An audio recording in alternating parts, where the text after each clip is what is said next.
ও আপা, গেটটা একটু খোলেন, আপনার লগে একটু সুখ দুঃখের আলাপ করি। লাইটটা অফ করে দিলেন আপা।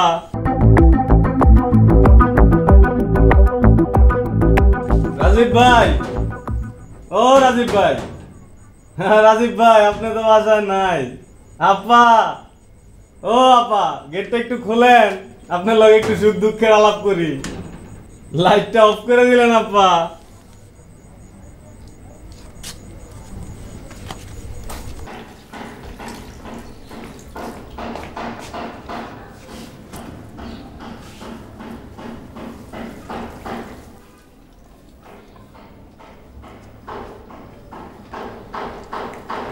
তুমি কি অফিস থেকে আসার পথে নিয়ে আসবে? হলে থাকতেছে, কি খাইতেছে না খাইতেছে আমার ভালো লাগে না। হলে বুঝি আর মেয়েরা থাকে না? না, তারপরও তুমি আসো না। দেখো, এত মায়া করলে তো ছেলে মেয়েদের লেখাপড়া হয় না। ঠিক আছে, দেখবি আসার সময় নিয়ে আসবো। আচ্ছা, দরকার কর।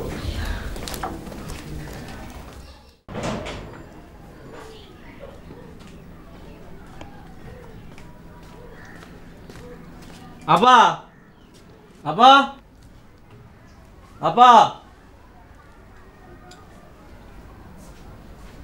আসসালামু আলাইকুম ফজলু ভাই। কই জান এরকম প্রতিদিন একলা একলা? কাজ থাকে তো অনেক। আর আপনি তো জানেন এই বাড়ির ভাড়া হইলো 1200 টাকা।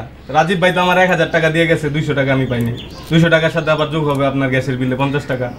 এই ধরুন বিলটা রাখেন।